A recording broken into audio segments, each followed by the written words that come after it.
dia produtivo de comunhão, né? Dia de estarmos nos relacionando, curtindo também, né, o sítio. Estou feliz de estar com vocês, de poder estar cooperando, né, nessa grande construção espiritual que é a igreja. Quero começar esse bate-papo dessa noite falando sobre Moisés, capítulo de número 3 de Êxodo.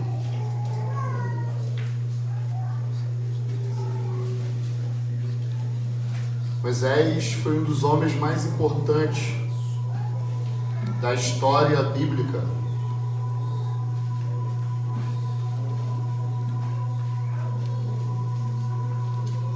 Nós vamos ver como nós temos falado sobre a progressão, né? O desenvolvimento espiritual desses homens da antiga aliança. O quanto eles passaram por processos para que Deus desenvolvesse neles uma capacidade de receberem coisas maiores. Então, pessoas pequenas não podem receber coisas grandes de Deus. Existe uma estatura espiritual para ser expandida dentro de nós. Sabe por quê? Porque nós nascemos de novo. Agora Cristo ainda precisa ser formado em nós. Isso é importante. Nascer de novo não te dá, né, o direito de ter Cristo formado em você. Mas é o início. Nem todo mundo que nasce de novo tem Cristo formado. Porque a formação tem a ver com o processo. Ninguém que entra, que faz o vestibular e que passa numa faculdade tem a garantia de receber o diploma de uma técnica, de uma formação. Então, conversão é como se você passasse no vestibular. Agora, a conversão não te dá o direito de você chegar até o fim da carreira. Porque chegar ao fim da carreira é necessário desgaste. Então, desenvolvimento é desgaste. Porém, todo desgaste com relação a Deus fala de ampliação. Por exemplo, uma das orações que eu faço é: Deus, eu nunca quero ser um vaso que transborda. Eu quero ser um vaso que se expande para que nunca ele venha transbordar. Porque quem é o vaso que transborda? É aquele que está sempre nas mãos de Deus e é quebrado. Porque um vaso, quando ele é quebrado, ele nunca vai permanecer com o mesmo tamanho. Ele sempre, quando ele for reconstruído, ele vai perder as dimensões, ele vai ficando fraco. Então, o crescimento diante de Deus depende de fraqueza, sensibilidade. Então, a forma como Deus trabalha não é a forma como os homens trabalham. Se tornar resiliente diante dos humanos pode ser um grande fator que demonstra nosso egoísmo e às vezes nossa soberba. Ser fraco pode ser sinal de que Deus está se tornando forte na nossa vida. Então, um vaso ele precisa estar sempre sendo quebrado e remodelado. Só que ele nunca vai ter as mesmas dimensões. Porque se você redimensionar um vaso, ele vai perder o diâmetro das suas colunas. Ou seja, ele vai quebrar mais facilmente. Então, o que acontece? A maturidade, ela deixa você mais frágil, porém mais cuidadoso. Maturidade faz você se tornar mais frágil, mais sensível, porém você se torna mais cuidadoso, porque você passa a conhecer quem você é. Você passa a saber como lidar com o seu homem interior, com as coisas ruins você tem que administrar na sua vida. Então Moisés, ele passou por esse desenvolvimento, de aprender a lidar com coisas ruins que estavam dentro dele. Ele aprendeu a lidar com o que foi proposto para ele. Deus não estava apenas libertando uma nação. Deus estava, por meio da nação, transformando o homem. Nem sempre aquilo que você faz tem como vontade de Deus aquilo que você faz. Mas aquilo que você faz é para transformar você em quem Deus deseja que você se torne. Entendeu? Então, às vezes, você está fazendo algo que não está tendo fruto. Às vezes, você está fazendo algo que você não está vendo o resultado. Às vezes, você está ajudando uma pessoa 1 ano, 2 anos, 3 anos. E às vezes nós dizemos assim: não vou mais ajudar. Por quê? Porque essa pessoa não está mudando. Mas na contabilidade de Deus, ainda que ela não mude, ela vai estar mudando quem você é. Entendeu? Não importa se as pessoas não mudam, não importa se aquilo que eu estou fazendo não está dando resultado. O que importa é que eu preciso mudar por meio das coisas que eu estou envolvido.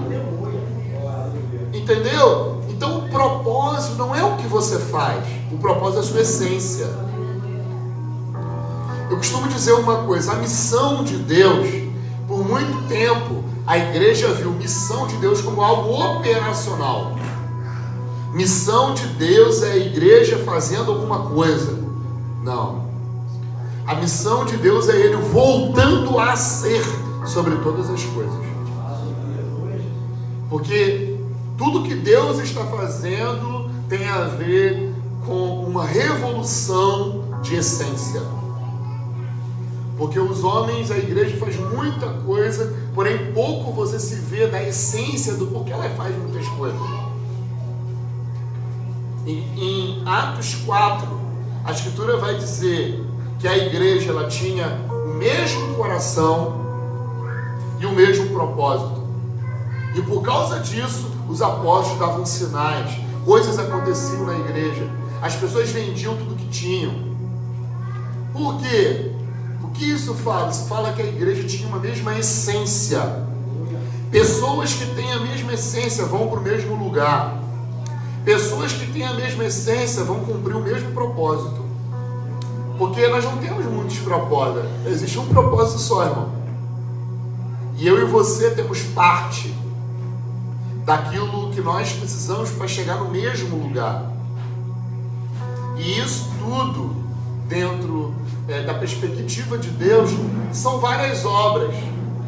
Porém, não é a obra que vai determinar o propósito, mas a essência, o espírito que nós carregamos, o princípio do porquê nós estamos envolvidos com aquilo que estamos envolvidos. Porque eu já passei por um tempo em que as pessoas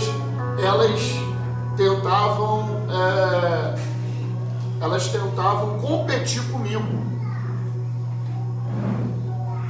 E a competição, ela é a maior demonstração de que nós não temos o mesmo espírito. Porque o reino de Deus não é um reino de competidores, é um reino de amigos.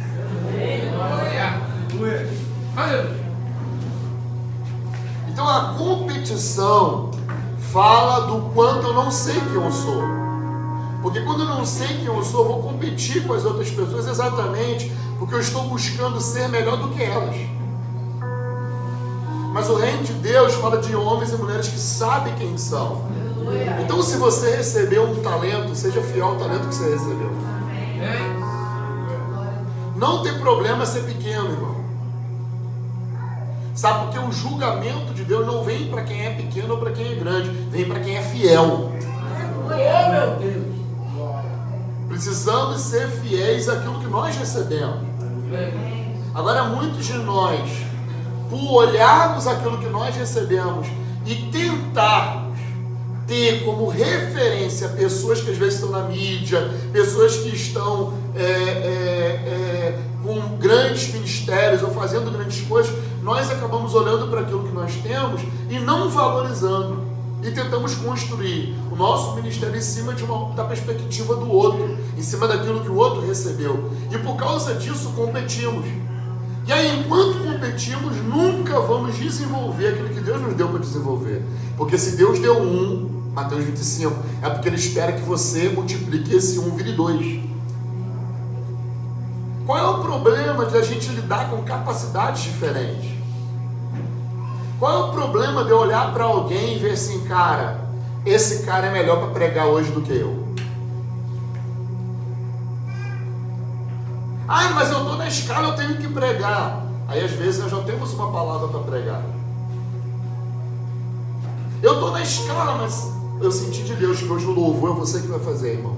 Porque eu sinto que hoje o ambiente aqui, ele está propício àquilo que você carrega. Cooperar é melhor do que competir. Precisamos ser cooperadores uns dos outros. Precisamos ser fundamento para que os outros possam crescer em cima. Isso é uma igreja apostólica. É o quanto eu posso fazer para que você possa crescer. Porque enquanto eu faço isso, vai ter alguém sendo chão para mim também. Vai ter alguém sendo trampolim para mim também. Vai ter alguém dizendo, vai, cara. Vai, eu vou te dar pé aqui. Já viu? Antigamente, quando a gente... Eu já fiz muita coisa ruim. E uma das coisas ruins que eu fazia era isso, era pular o muro dos outros. E aí, tinha aquela coisa do pé. O cara me dava pé e ficava vigiando para poder eu entrar na casa dos outros. E roubar, né, goiaba. Então, a gente precisa dar pé para o outro crescer, para o outro avançar. Porque às vezes a nossa medida é essa, é a força. O templo de Salomão, ele foi construído com pedras. E essas pedras, elas, como está lá nas escrituras, existiam vários tipos de pedras. Pedras queimadas, pedras brutas, pedras lisas, pedras preciosas. Ou seja, dentro de uma construção, da construção do templo de Salomão, haviam vários tipos de pessoas diferentes. A igreja, ela é formada por pedras vivas. E construir um muro de tijolo é fácil. Em uma semana você constrói essa alvenaria aqui de tijolo. Porém, construir isso aqui de pedra pode demorar 3 meses, sei lá, muito tempo. Por quê? Porque cada pedra tem o seu lugar. Existem pessoas que são pedra bruta, gente de fundamento, é gente que tem força. Existem outros que são pedras lisas, né? Você vai tentar pegar lá fora de sempre. Ou seja, tudo que Deus faz hoje, faz a partir do coletivo. Faz a partir de todos. Por isso, na igreja existem pessoas que possuem funções de destaque. Porém, isso não as faz melhor do que as outras, apenas com mais responsabilidade. Não vamos receber coisas maiores, não. Simplesmente existe uma responsabilidade em nós maior. Porém, a construção fala de todos nós. Fala do quanto nós estamos nos entregando àquilo que Deus está fazendo. Deus está fazendo uma obra linda no meio de vocês. O que move Deus é fome e sede.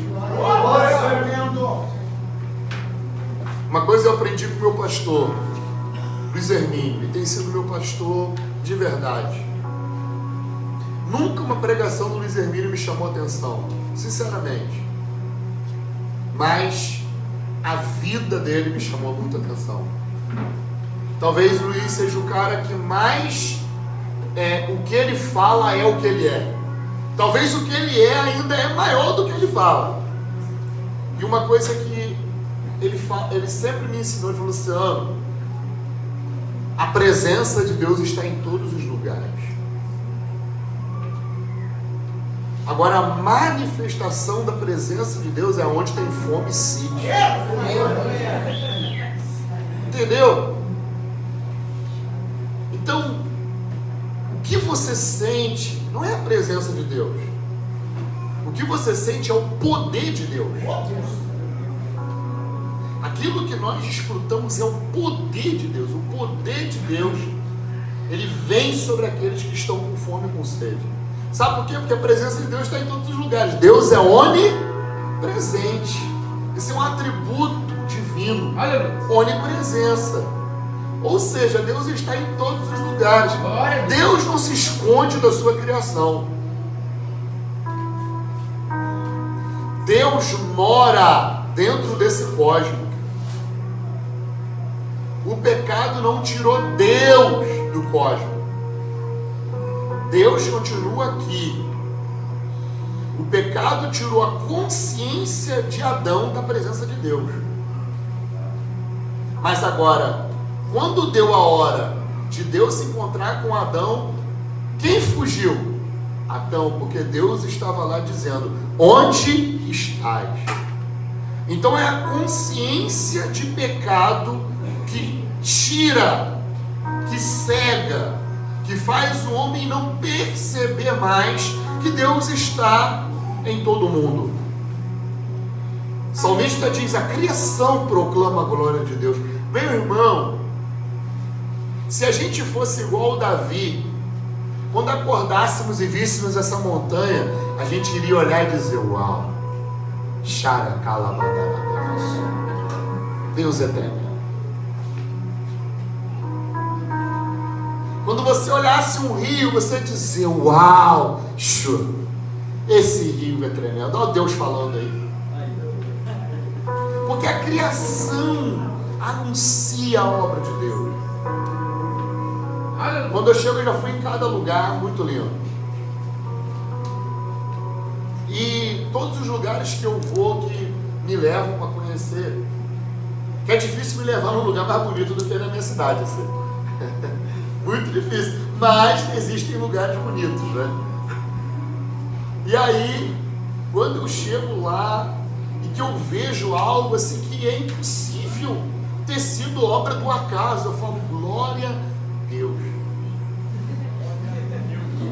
Por que vocês estão rindo?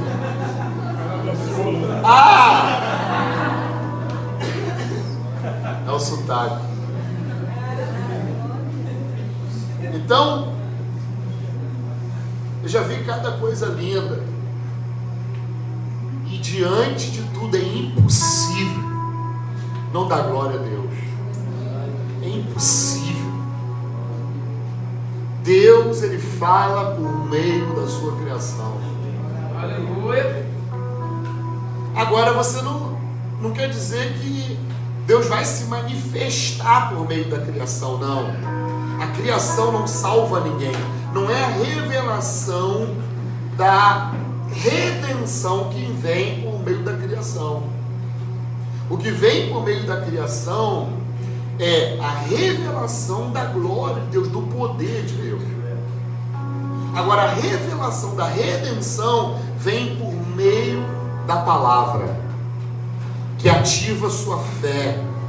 Porque pela graça de Deus nós somos salvos mediante a fé, e isso não vem de nós, é dom de Deus. Então, uma operação divina que nos faz crer em Cristo. É uma operação da sua graça, não é a criação. Agora, o seu poder depende da minha fome e da minha sede. Deus não vai de repente aqui, sem a gente estar pensando em nada, liberar o seu poder. Não. Precisa ser provocado. Nós atraímos o poder de Deus.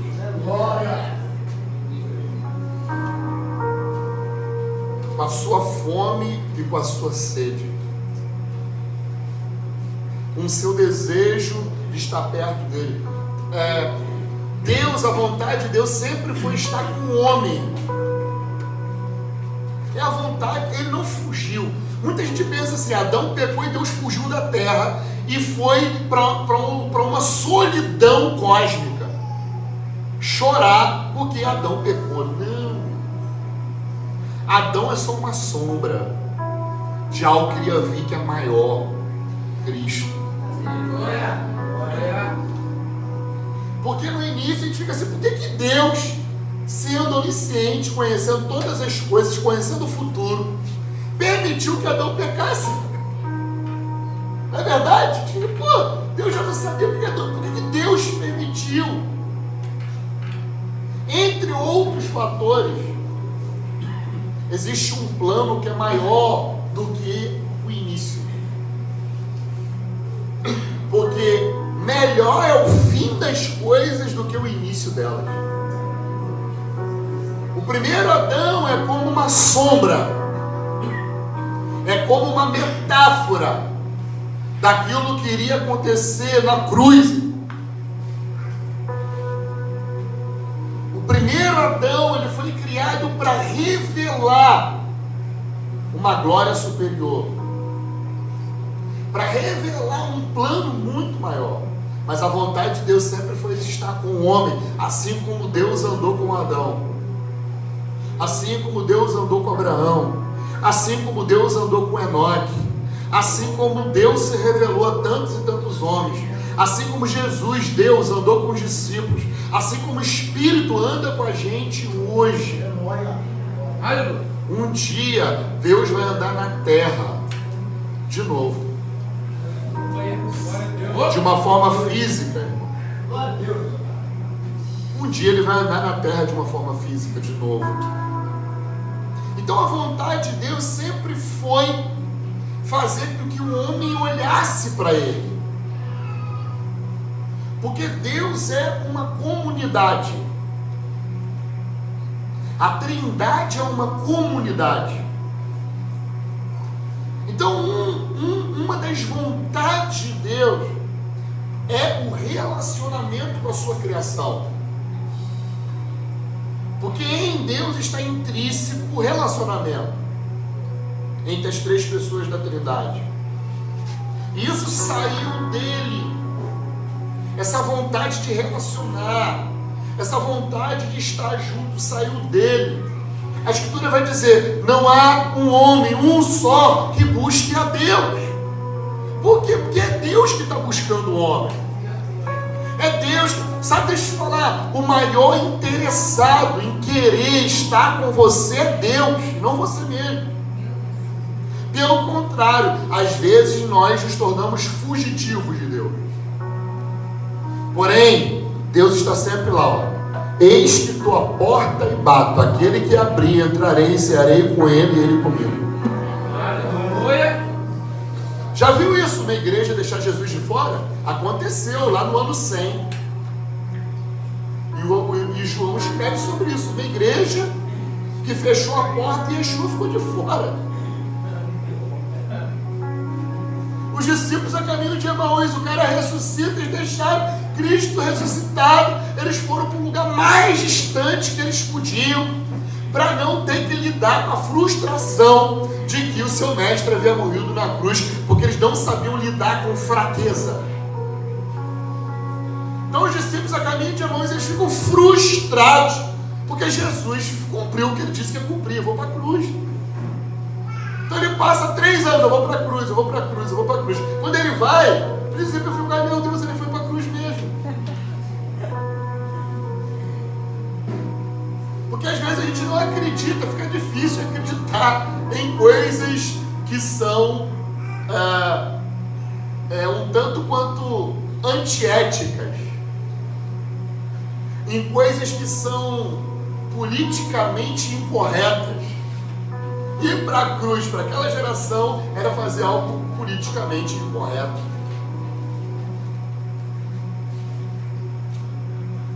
Deus, Ele deseja estar comigo e com você todos os dias da nossa vida. Ele está aqui. Tem uma música que diz, sabe o quê? Que Ele está mais perto do que a pele. Toda vez que eu penso Deus, eu penso isso. Ele está mais perto do que a minha pele. E Ele decidiu não estar mais perto, somente tão perto como a pele. Mas Ele decidiu me infectar, se é que eu posso falar essa palavra. Cara, Deus sabotou o plano de Satanás, cara.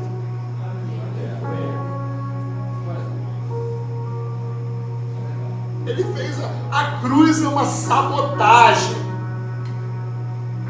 no plano de alguém que reinou por 4.000 anos na terra.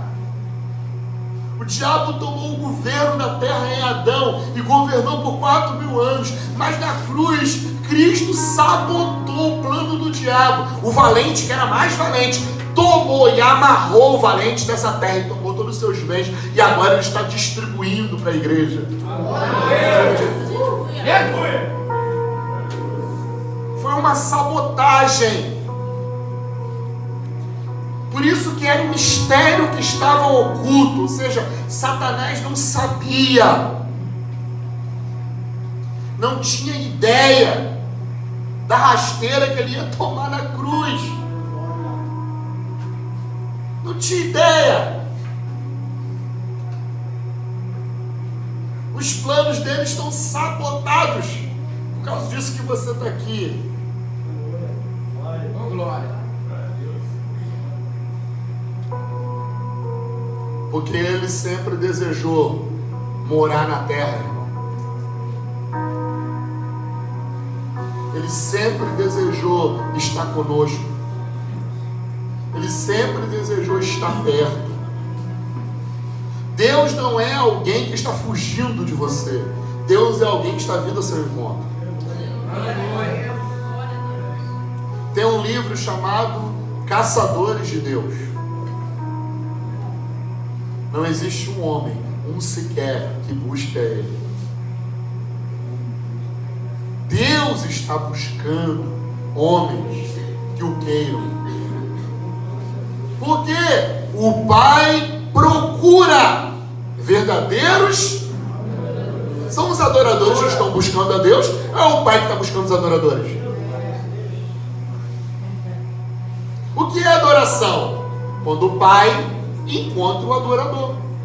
Porque a adoração não é um adorador buscando o Pai, mas é o Pai buscando o adorador. Glória. Isso é adoração. É eu saber que quando eu saio da minha casa para ir para a reunião, é porque Deus está me procurando. Eu vou lá para ser achado por Ele. Aleluia. Deus. Eu não vou para achar Deus, meu irmão. Deus não está escondido, querido. Deus nunca se escondeu de ninguém. Deus escondeu o seu plano. Agora Ele nunca se escondeu. Só que Ele disse: vocês querem ter relacionamento comigo? Tem que matar um bicho. Se entrar diante de mim da forma como vocês estão, é morte. É assim. Quer me procurar e quer me achar, é só fazer sacrifício de animal. Uma vez por ano eu vou estar lá com vocês. Pode me adorar. Agora, após Cristo, o que Ele fez? Meu irmão, Deus é tremendo. Ele disse: olha só, agora eu vou estar aí pertinho. Ele derramou o Espírito e disse: sabe o que? Jesus disse: eu estarei convosco todos os dias da vida de vocês. Ou seja, meu irmão, vocês não precisam me procurar. Eu estou aqui, ó. Já estou. Ele não vai chegar, ele já está aí. Eu não preciso fazer um monte de coisa para atrair. Deus não queria te atrair. Deus já está. Sabe quem que atraiu Deus para a terra? A cruz. Em Atos 2, sabe o que Ele fez? Derramou o Espírito. O Espírito veio para a terra mais uma vez.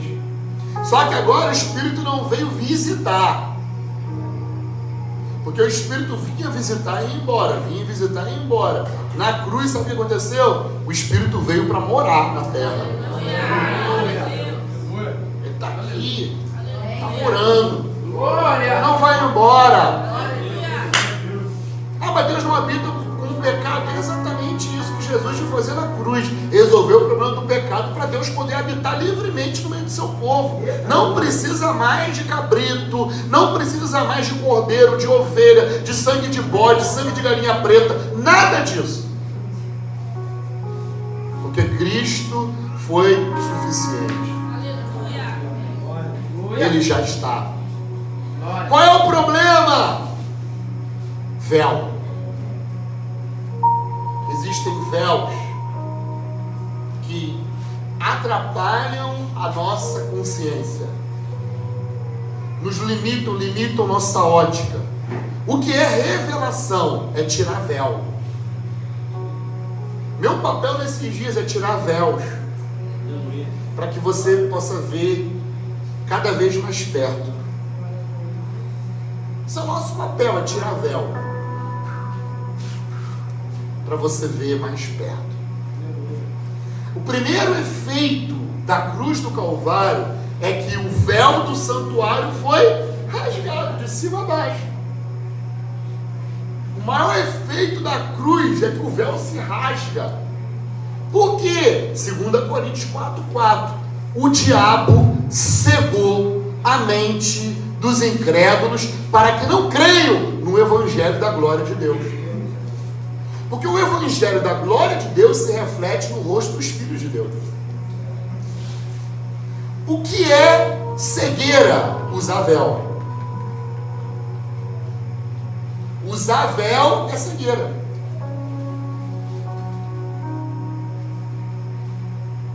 Então o que é um véu? O que é um véu? É uma ideia distorcida de Deus. É uma ideia distorcida daquilo que Deus falou. É uma ideia distorcida daquilo que Deus faz. Quando o diabo ele foi usado para colocar um véu em Adão, o que ele fez? Ele pegou a ideia de Deus e distorceu a ideia de Deus. É certo que se vocês comerem dessa árvore, vocês não vão morrer. É porque ele disse que vocês vão... É porque ele está com medo que vocês sejam iguais a ele. Então o diabo, ele distorceu uma ideia de Deus. E qual foi a consequência disso?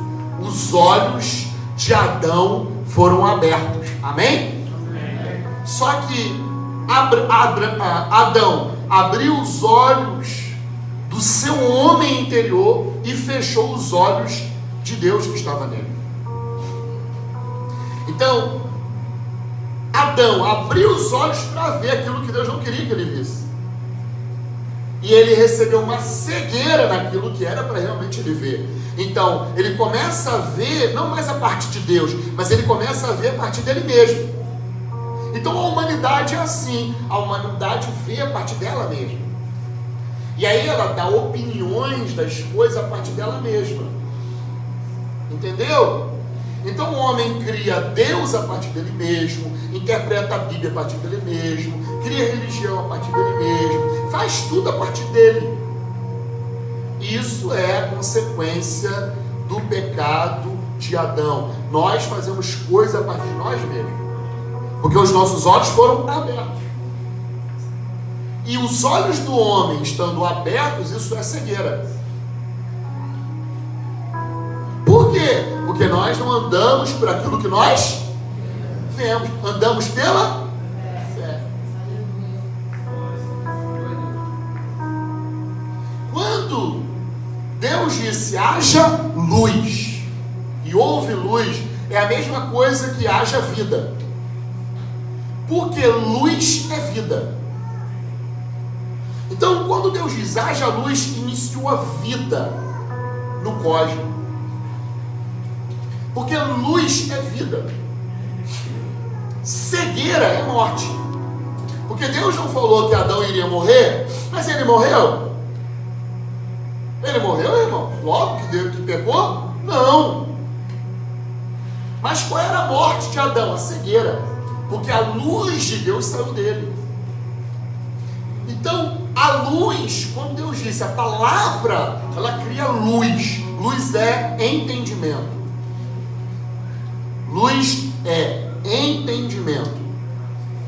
E entendimento gera vida, porque entendimento é luz. A palavra, ela cria entendimento, ela traz luz. E luz ilumina as trevas. E trevas é morte. Não necessariamente você ir para o cemitério. Mas existem pessoas que estão vivendo a vida fisiológica, porém estão mortas. Por quê? Porque falta luz, falta clareza, falta entendimento. Porque elas estão debaixo do vírus da cegueira que o diabo colocou em Adão. Adão recebeu um vírus. E o vírus que Adão recebeu foi a cegueira. 2 Coríntios 4:4. O Deus desse século cegou. O diabo não precisa endemoniar pessoas para ter controle sobre elas. Porque o controle do diabo tem a ver com ter cegado gerações. Existe uma cegueira de geração para geração. Existe algo que foi infectado. Todo mundo comeu da maçã. Uma cegueira generalizada. Agora eu quero ler com você uma parábola do tempo do fim. Mateus 24, 25.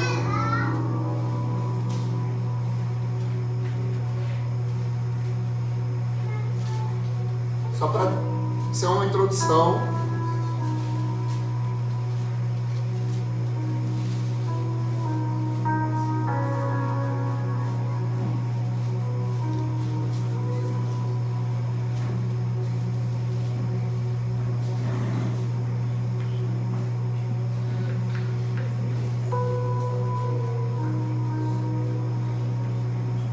Mateus 25, a parábola das 10 virgens. Diz assim, ó: o reino do céu será semelhante às 10 virgens que, tomando as suas lâmpadas, saíram ao encontro do noivo. 5 delas eram insensatas e 5 prudentes. Ao pegarem as lâmpadas, as insensatas não levaram azeite. As prudentes, porém, levaram azeite em suas vasilhas juntamente com as lâmpadas. E demorando o noivo, todas começaram a cochilar e dormiram. À meia-noite, porém, ouviu-se um grito: o noivo chegou, saí ao seu encontro. Então todas as virgens levantaram-se e prepararam as suas lâmpadas. E as insensatas disseram às prudentes: dai-nos do vosso azeite, pois as nossas lâmpadas estão se apagando. Mas as prudentes responderam: não, talvez não haja o suficiente para nós e para vós. Ide, porém, aos que vendem azeite e comprai-o para vós. E assim que elas saíram para comprá-lo, o noivo chegou. As que estavam preparadas entraram com ele para a festa de casamento e fechou-se a porta. Depois também chegaram as outras virgens e disseram: Senhor, Senhor, abre-nos a porta. Ele, porém, respondeu: em verdade vos digo que não vos conheço. Portanto, vigiai, porque não sabeis nem o dia e nem a hora.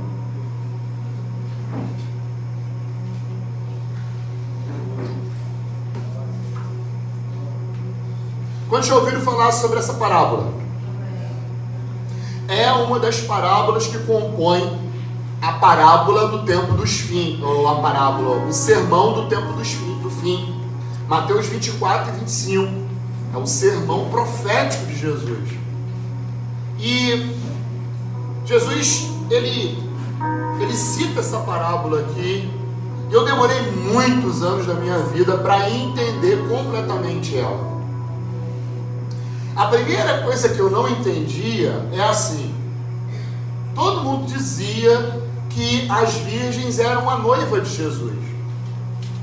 E compreendendo um pouco sobre casamento bíblico, eu nunca consegui enxergar a poligamia como um casamento cristão válido.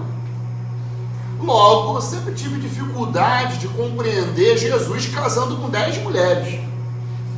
Né? Esse é o primeiro ponto para quem pensa lendo a Bíblia. Você precisa pensar. Né? Aqui está falando de um casamento. Fica difícil para mim, né? Cada um pensa da forma como quiser. Porém, para mim fica difícil compreender que Jesus estava provando um casamento de um homem com 10 mulheres. Esse é o primeiro ponto.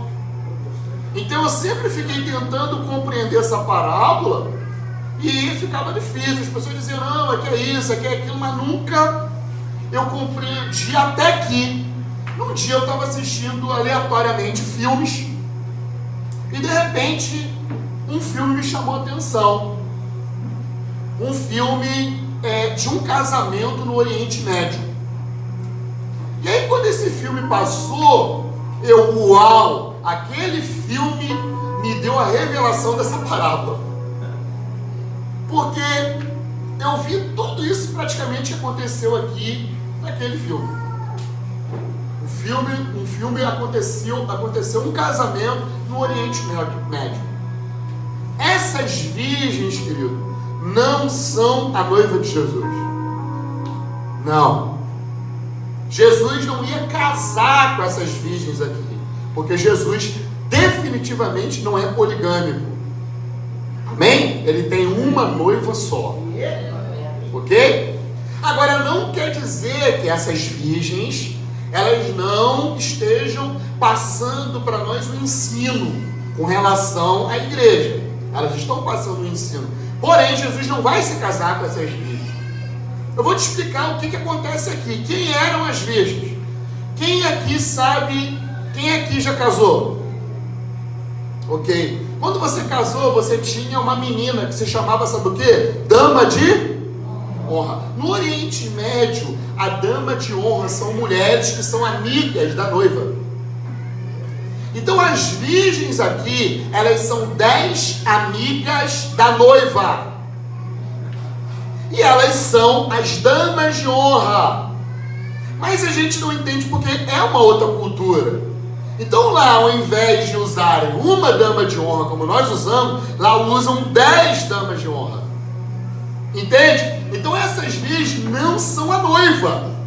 Elas são as damas de honra. Qual era o papel das damas de honra, das virgens? O papel da dama de honra era... Não existe... Quem sabe que não existia luz elétrica, ok? Não tinha luz elétrica. Como que era o casamento? O casamento era assim. As virgens tinham a função de esperar o noivo negociar o dote com o sogro. Meu irmão, não é igual hoje. Hoje você casa aí, você não perde nada para ninguém, né? Não perde nada para o sogro. Mas naquela época, meu amigo, o cara perdia, né, tudo para o sogro. Então o cara tinha que pagar o dote. E aí ele saía, as noivas viam o noivo passando e pensavam, tá na hora, tá próximo do casamento. O noivo entrava no aposento do sogro e eles começavam a negociar. E essa negociação poderia demorar um dia inteiro. E enquanto isso, as noivas tinham que esperar essa negociação. Por quê? Porque quando o noivo terminasse a negociação, ele saía. E quando o noivo saía, as virgens tinham que estar preparadas. Não tinha luz elétrica. E por causa disso elas tinham que estar preparadas. Porque se demora muito a negociação, a noite iria chegar. E aí eles tinham que levantar a lâmpada. Lâmpada lá é lâmpada mesmo. Porque não tinha luz elétrica. Azeite lá é para quê? Azeite lá não é símbolo do Espírito Santo. Azeite lá é para queimar e deixar a lâmpada trazendo luz para iluminar o caminho do noivo e da noiva que saía logo depois da negociação. Eles iam numa procissão até a casa do noivo. E quando chegava na casa do noivo, iniciava-se as bodas, a festa. Entenderam como é que funcionava? Só que esse processo de negociação do dote poderia demorar, porque, né, era uma negociação. Então o sogro dizia, eu quero 10 mil. Aí, não, mas 10 mil não vale, te dou 8. Não, 8.500. E aí ficava ali exatamente assim que era. E eu vi um filme para testificar isso. Exatamente assim. E aí quando o noivo sai, as virgens saíam atrás. E aí vinha a noiva e todos os convidados. E aí o que Jesus está dizendo então aqui? Jesus está falando sobre algo muito importante. Ele está falando que as virgens são amigas da noiva. E elas estão trabalhando para que o casamento seja feito. Então, para que haja esse encontro e esse casamento, tem que ter uma coisa essencial: clareza. As lâmpadas aqui tinham a ver com trazer clareza para esse momento. Clareza para tudo aquilo que iria acontecer. Clareza para a junção, para o casamento do noivo com a noiva. Então, quando aconteceu delas não terem azeite, elas disseram assim: não, me dá do seu, porque não deu tempo da gente comprar. Aí aquelas que tinham azeite disseram que não vamos dar, vai comprar, vai achar para você. O que isso fala? Isso fala que existe um preço para se ter entendimento e clareza. Ser salvo não custa nada. Porém, conhecer a Cristo pode custar muito. Paulo, para conhecer a Cristo, ele passa 14 anos recluso na Arábia. João Batista, para preparar o caminho do Senhor, ele passa 30 anos no deserto. Jesus, para iniciar o seu ministério, ele passa muitos e muitos anos recluso na casa dos seus pais, sendo treinado, sendo edificado. Custa algo. Sempre vai custar algo. Entendimento, luz, clareza, custa algo. Então, ter azeite aqui não é xaracantalabacaia. Ter azeite aqui é ter clareza. Porque a maior função do diabo nas gerações é trazer trevas. O que é trevas? Cegueira. As pessoas estão fazendo mal, achando que o mal é bem.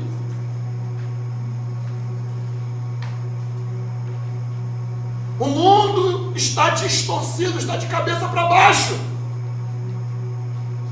Porque existe uma cegueira geracional. Por isso que ele diz, no dia do fim, o que nós vamos precisar é ter clareza, é conseguir enxergar, não com esses olhos, porque se você começar a tentar enxergar com a razão, com esses olhos aqui, você vai dizer, realmente o mundo está certo, mas não, o mundo continua errado, continua dizendo não a Deus, continua cego, continua indo a abismo em diante, continua em trevas, porém, nós somos a luz do mundo. Aleluia. E ele disse, não se pode esconder uma lâmpada em cima de um. Não consegue.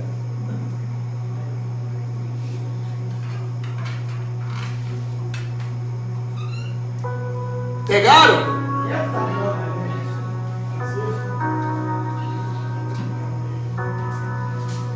Tudo tem a ver com como eu vejo as coisas.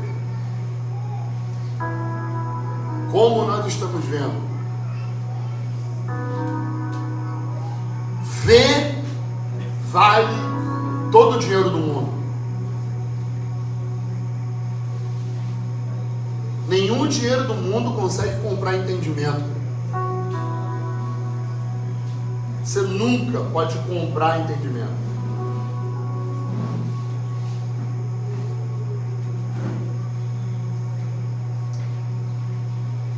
Ele está perto. Aleluia.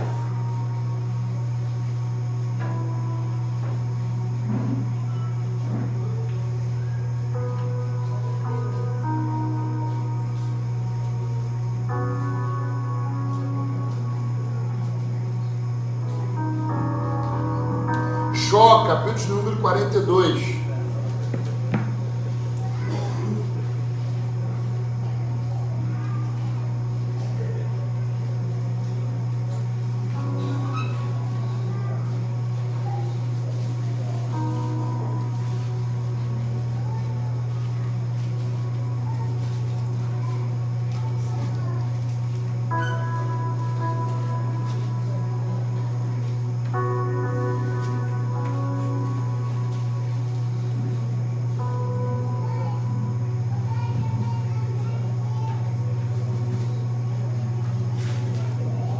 Jó 42. Diz assim, ó. Então Jó respondeu ao Senhor: bem sei que tudo podes, e que nenhum dos seus planos pode ser impedido. Quem é este que sem conhecimento obscurece o conselho? De fato, falei do que não entendia, coisas que me eram maravilhosas demais, e eu não as compreendia. Ouve-me e falarei, eu te perguntarei e tu me responderás. Com os ouvidos eu tinha ouvido falar a teu respeito, mas agora meus olhos te veem. Por isso me desprezo e me arrependo no pó e na cinza. Ele achava que tinha um conhecimento de Deus. E aí ele diz, sabe o quê? Que esse conhecimento era obscuro. Esse conhecimento que ele tinha era uma cegueira. E aí ele diz, eu te conhecia só de ouvir falar. Então ele ouvia falar sobre Deus e isso construiu nele um entendimento. Só que esse entendimento sobre Deus não era verdadeiro, era cegueira. E aí, num determinado momento, como que Deus se revela para Jó? Por meio das coisas que ele viveu. Então, por meio da experiência que Jó teve, os olhos dele se abriram. E aí ele diz o seguinte, olha, com os ouvidos eu tinha ouvido falar de você, porém agora meus olhos te veem. Deus estava lá?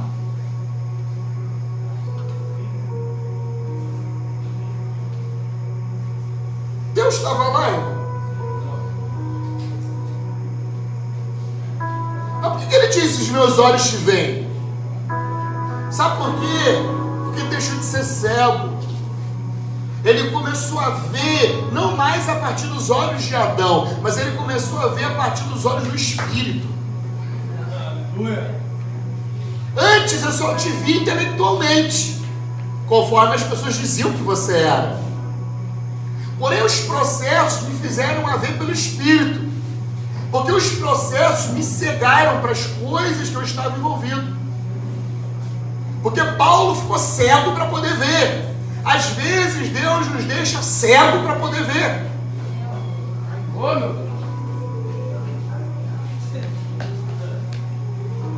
Sabe o que a cegueira faz? Ela faz você ficar dependente do que você sente. A cegueira faz você ficar dependente das suas emoções. Como que hoje a identidade do homem é construída? A partir daquilo que eu sinto. Não é? O que você sente aí, isso é você. Então não interessa qual corpo que você está. Se você não está no corpo de homem, se você está no corpo de mulher. O que depende não é isso. O que depende é o que você sente dentro de você. Isso é quem você é. Então quem socialmente, né, hoje, essa geração, o que determina a identidade hoje é o que se sente. Por quê? Porque isso é cegueira. O homem está em trevas. E em trevas você depende da sua capacidade de sentir.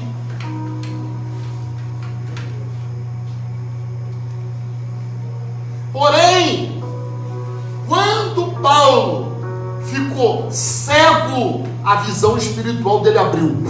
Agora os meus olhos estão te vendo. Porém, ele estava cego para as outras coisas, mas os olhos dele estavam vendo Deus. Já Adão, e os olhos naturais dele se abriram, ele começou a sentir. Ele se relacionava com Deus por meio das coisas que ele sentia, que ele tocava. Já Paulo, quando se converte, ele se relaciona com Deus agora por meio de visão espiritual, por meio de fé. E aí olha o que Jó diz. Com os ouvidos eu tinha ouvido falar a teu respeito, mas agora os meus olhos te veem. Irmão, sabe o que muda a cultura? O que pode mudar uma cultura? A cultura da igreja. A cultura da igreja não é uma doutrina que muda a cultura da igreja. O que muda a cultura da igreja é uma experiência. Experiência muda a cultura. Se você tiver uma experiência com Deus, a experiência com Deus vai mudar os seus hábitos. Seus hábitos vão determinar as suas ações. As suas ações vão provocar uma cultura. A transformação de uma cultura vem pela mudança e a experiência que nós podemos ter com Deus.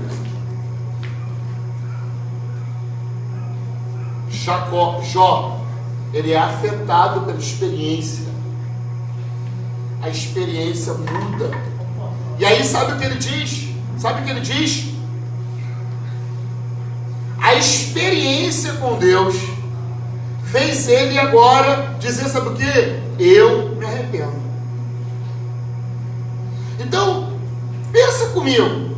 Às vezes nós achamos que provocando arrependimento que parte de nós mesmos vai mudar alguma coisa. Não. É a partir do momento que você vê Deus é que você deve se arrepender.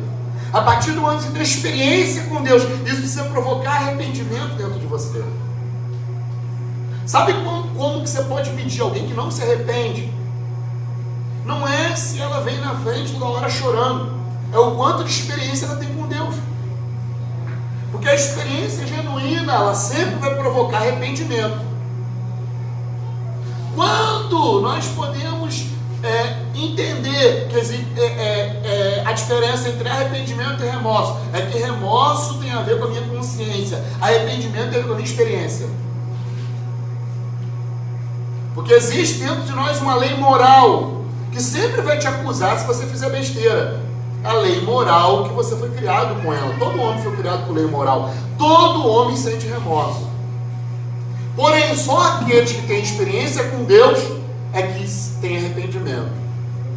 Ivan Roberts foi um homem usado por Deus no avivamento do país de Gales. Um avivamento que durou pouco tempo, porém foi muito eficaz. Quando Ivan Roberts ia pregando nas minas de carvão do país de Gales, naquela época o país estava muito próspero, porém aqueles homens que haviam ficado muito prósperos estavam se entregando à bebedice. Haviam muitos bares dentro de um país evangélico cristão. Ivan Roberts começa a orar pela situação de degradação moral que estava no país de Gales e todo o Reino Unido. E ele começa a orar, e de repente Deus vem sobre ele, sobre aqueles que estavam orando com ele. Ele sai para pregar a mensagem. Quando ele vai pregar nas minas de carvão, aonde estava a maioria dos homens trabalhando, quando ele começa a pregar, ele começa a ouvir um choro. Quando ele começa a pregar, ele começa a ver que pessoas estavam se encontrando com Deus. Ele começa a ver pessoas dizendo: eu gastei todo o meu salário e eu não posso pagar as minhas contas porque eu era um bêbado. E aí sabe o que acontecia? Essas pessoas vinham correndo, chorando, se arrastando aos pés desse homem, querendo saber o que elas faziam para ter mais de Deus. Aonde Ivan Roberts ele ia, pessoas choravam, pessoas se arrependiam. Por quê? Porque estava sendo uma experiência tremenda com a palavra e com o Espírito de Deus. E a experiência com a palavra e com o Espírito de Deus provoca arrependimento. Você se arrepende até de coisa que você não fez. Sim, foi eu que matei, foi eu que fiz. Você acaba confessando até coisa que não foi você que fez. Quando você tem uma experiência com Deus, meu irmão, você se sente como Jó.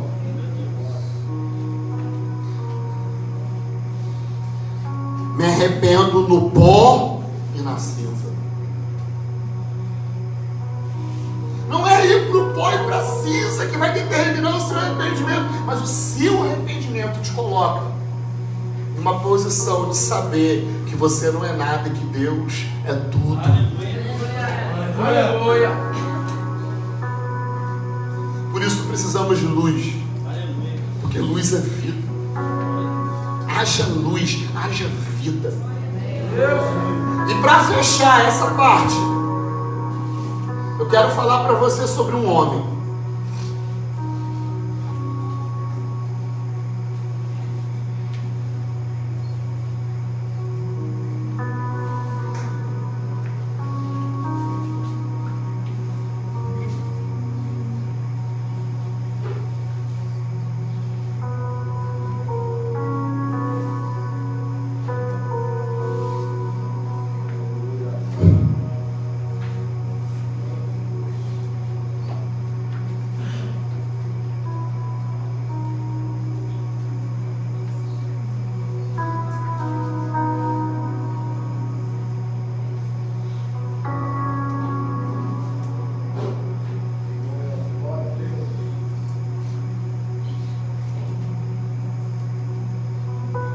João 5, versículo de número 35.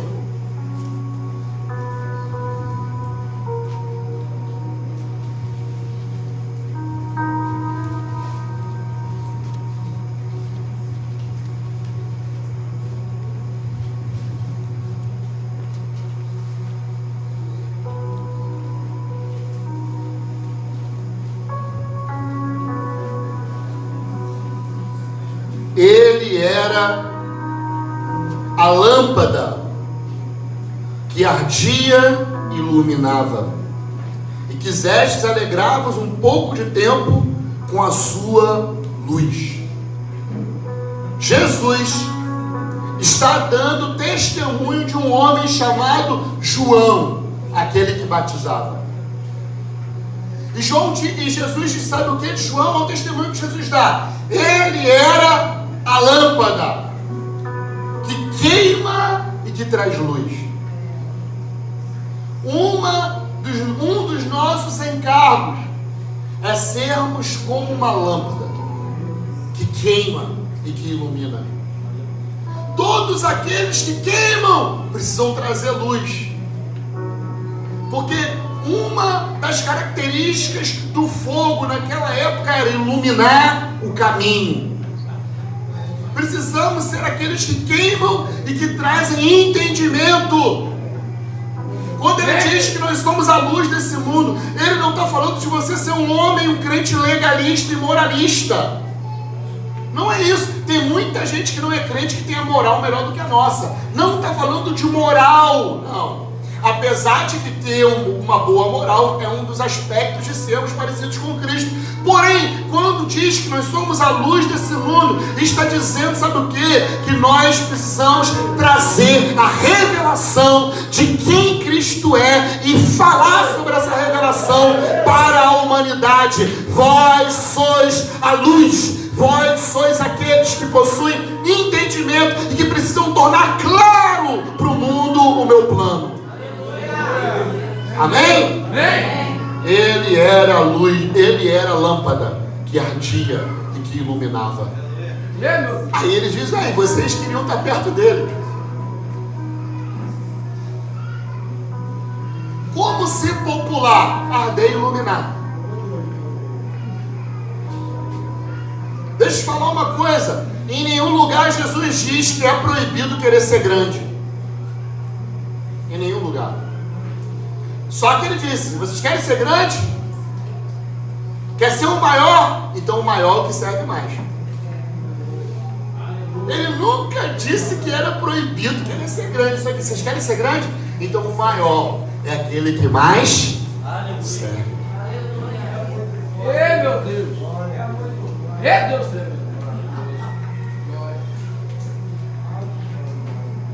Quando Yeshua foi até João, para João batizar, João olhou para ele e disse, não,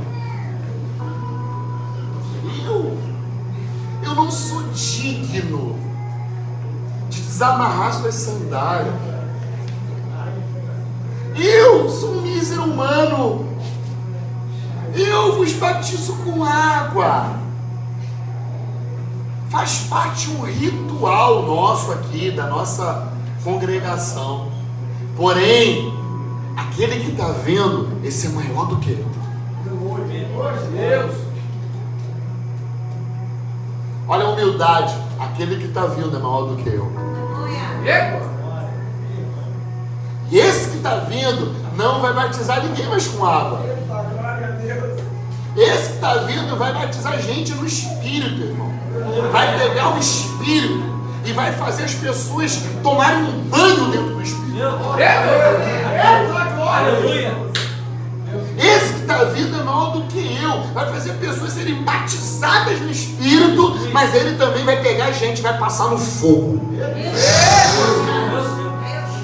O que ele está dizendo? A minha purificação é só exterior. Você arranca até uma caraquinha sendo batizado com água. Porém, o que está vindo, ele vai jogar pessoas no fogo, vai queimar tudo. Ele está dizendo, o que eu faço é apenas um aspecto exterior de uma religião. Porém, o que ele faz é renovação essencial do ser de Deus. Ele batiza com fogo, o fogo consome tudo. Ele vai estar recriando pessoas. O batismo de João era por fora, o batismo de Jesus é por dentro. Tudo que Jesus faz é dentro, querido. Tudo que Jesus faz começa aqui, ó. Começa dentro de mim e dentro de você. E eu abençoo para que hoje ele acenda as candeias que estão aqui. Eu abençoo para que essa igreja possa exportar lâmpadas. O mundo está em trevas, tá bom, então eu vou mandar um candeeiro para ir. Lâmpada tal, vá para tal lugar. Lâmpada tal, vamos trazer luz para esse mundo.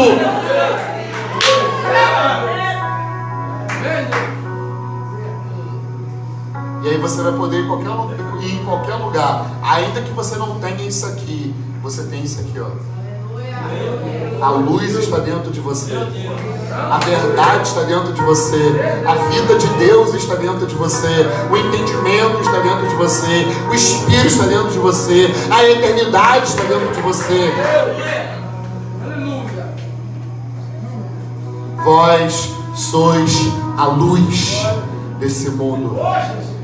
O diabo cegou o entendimento dos incrédulos. Porém, na cruz, ele arrancou a venda que estava sobre nós.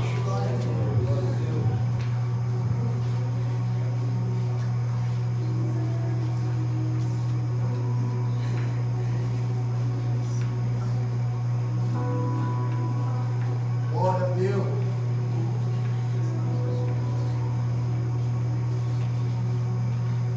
Vamos orar.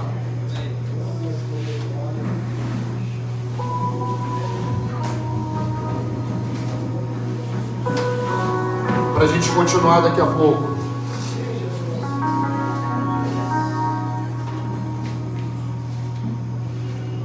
Pai nosso que estás no céu, santificado seja o teu nome. Venha a nós o seu reino. Seja feito a sua vontade. Aqui na terra, como essa vontade é feita no céu. O pão nosso de cada dia nos dá hoje. Perdoa as nossas dívidas, assim como nós temos perdoado os nossos devedores. E não nos deixa cair na tentação do diabo,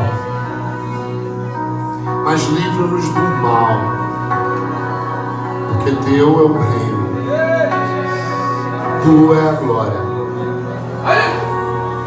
para todo sempre, para todo sempre, para todo sempre, para todo sempre, e sempre, e sempre, sempre, sempre, sempre, sempre, sempre, sempre.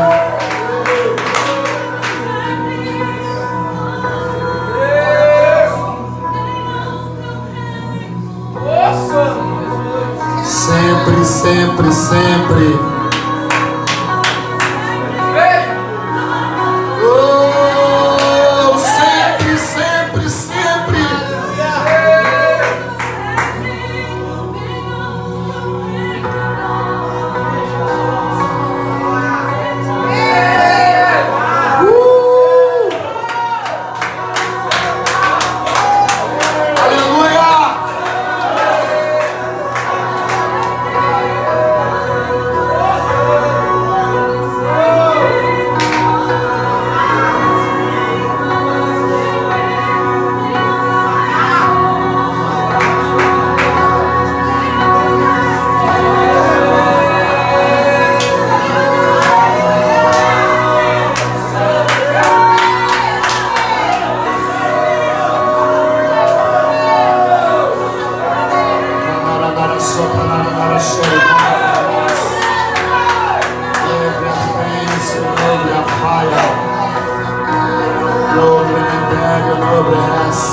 Eu te peço, Senhor, dons espirituais aqui nesse lugar. Eu vejo dons espirituais sendo liderados e distribuídos conforme o Espírito. Receba hoje dons do Espírito. Vem.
Nas suas tarefas de ser luz para esse mundo, de trazer clareza para esse mundo, ó Deus.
Obrigado, Abba.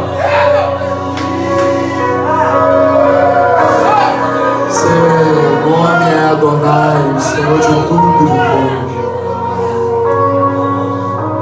Continue operando além daquilo que nós pedimos, pensamos, segundo o seu poder. Opera em nós.